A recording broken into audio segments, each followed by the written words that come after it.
got to me. She said we should hook up the boyfriend and boogie. Don't know me, then look on. I'm being the clouds. Pull full of Henny, I drink and I drown.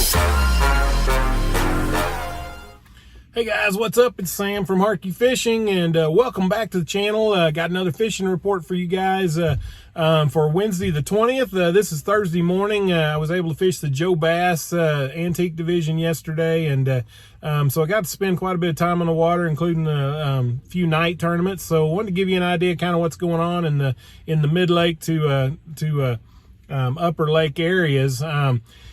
Definitely, things are changing a lot, and it's really challenging to stay, really on these fish. Things that'll work for you one day won't work the next day. Our weather is not cooperating at all either. We've had cold front after cold front, which the rains are pretty normal, but it's definitely, definitely a lot cooler this time of year, and the water temperatures are just not warming up.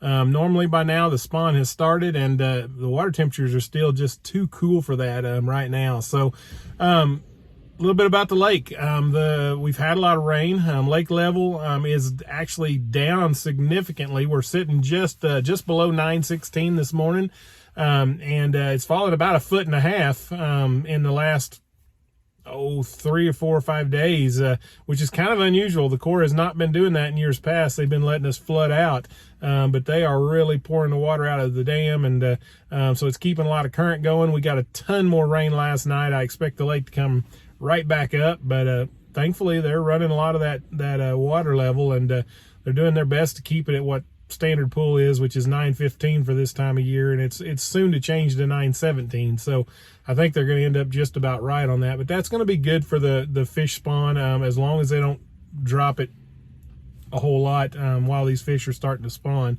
Water temperatures, yesterday the warmest I saw was in like Ants Creek in the James River area. I saw 55.5 in James River. Most of the lake around Kimberling where I fished was in the 54 degree mark. The last couple times I'd went out before this like cold snap hit, I'd seen 55.5 on the main lake. And so these fish are really, they're staged up. They want to spawn. It's time. It's actually a little past time for them to spawn. They're sitting right in those spawning pockets, but they're not up there making beds yet. I saw one bed yesterday, and it was a perfect bed, but there's no fish on it. The one I saw is backed off, and I mean, it's, when we start seeing these beds, these fish are going to do this in a hurry. They've really been holding off, and those fish can do that. They can hold off for a few weeks. They can't hold off indefinitely, but they're really looking for that water temperature to hit 60 degrees, and it's going to take a little bit of time for us to do that. But I really think if we can get a warm spell, which I think we're supposed to get one this weekend, I think in the next week we'll see the big movement to the bank and these fish start spawning. So a little bit about what went on yesterday. Man, the bite has been really, really difficult. It's been super tough, guys. But man, somebody always finds them. It's very humbling when you go out and yesterday for the Joe Bass Antique, I felt like I'd had a plan. I had pre-fished a little bit in a different area on the lower end of the lake, and in a couple hours I had put 3 fish over 3 pounds in the boat, and one just keeper in about a 3-hour practice thing, and I thought I could probably replicate that up in the Kimberling area. And what I was doing on that was at the lower end near Eagle Rock. I was able to find, the water's very dingy there, and a little bit warmer, 55.5 degrees. I was able to find these fish really kind of on the inside corner of the docks. They were definitely setting up, waiting to spawn in that area.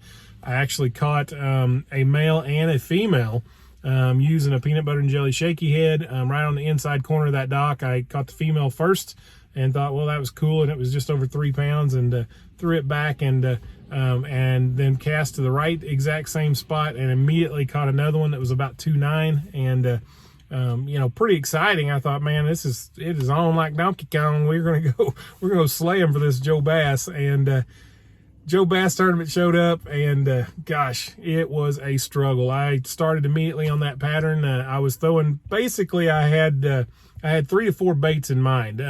I knew that they were still hitting the rock crawler some, so I threw that some. I knew that they'd hit that shaky head, and I just knew they'd hit it on the inside of the docks in that area. They didn't. I knew they'd hit a little Chompers Racer Finesse jig. Just got a new order of them in, green pumpkin, purple flake, and I usually match that up with the Chompers twin tail trailer, but these fish, after seeing them hit the peanut butter and jelly shaky head, I thought, okay, I'm going to go with the peanut butter and jelly trailer. So I put a peanut butter and jelly Rage Crawl trailer on my jig.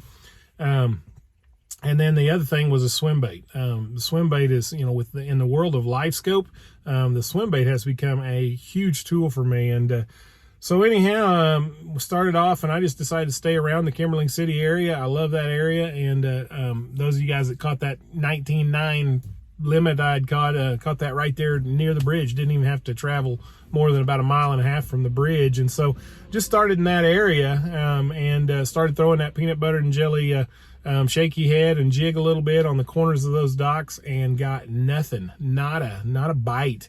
And so kind of worried, man. I hit some of the most notorious spawning pockets up in that area. So I backed out to the mouths of some of those, to the points that led into those, and kind of was shocked at what I saw. I would have never done this normally, but I'm scanning with my my live scope, looking up on top of these little points, and there was nothing. And then when the creek channel dropped off, and it was 60 feet deep, some of the tall trees, I could see bass in those trees suspended about 60 feet deep. So threw my old swim bait in there, let it sink forever, it seemed like. I got it down to about 20-25 feet deep, and then slowly rolled that a little Berkley Power Swimmer back over the top of those trees. And I mean, right off the bat, got hammered and set the hook. I was by myself yesterday. My partner couldn't make it, and I got that fish to about 10 feet from the boat, and he was dancing on the top with that little swim bait, and spit it. And he was just over 4 pounds, I promise you. And boy, that's not the way you want to start the tournament. When you're fishing by yourself, I call it make mistakes. I don't really think I made a mistake, but when you make mistakes and can't get a fish in the boat, it can cost you. So that was kind of a bad start, but those fish were still there. I couldn't seem to, so I could get them to come up and look at it on the live scope, but I couldn't get them to eat it.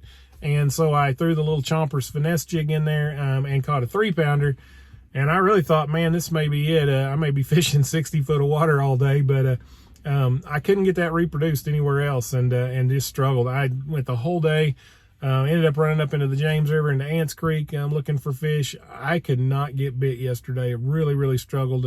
Ended up with 1 keeper. So, yep, you may not want to listen to anything I say, but it happens. Anyhow, so tough day of fishing for me, but those 3 baits have been working. The peanut butter and jelly shaky head, the peanut butter and jelly jig, or Chompers green pumpkin jig, and then the swim bait has been working fantastic for me. And so keep that up, keep trying that, guys. It will catch fish.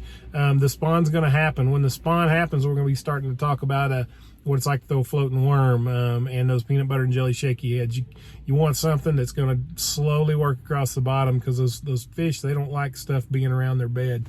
And that's the kind of stuff that you want to do. So anyhow, till next week, man, keep on hanging in there. Keep your lines wet. Take a kid fishing with you. This is a great time to take a kid, because like I said, normally you can catch a lot of fish. And so in the next few weeks, it's even going to get better. And man, it's to see the joy on a kid's face when they catch a fish. It's so exciting. So man, take a kid fishing. Sam from Harkey Fishing. Y'all hit that like, hit the subscribe button if you hadn't yet, so you make sure you get notified when we get this. Till next time, keep your lines tight. See ya.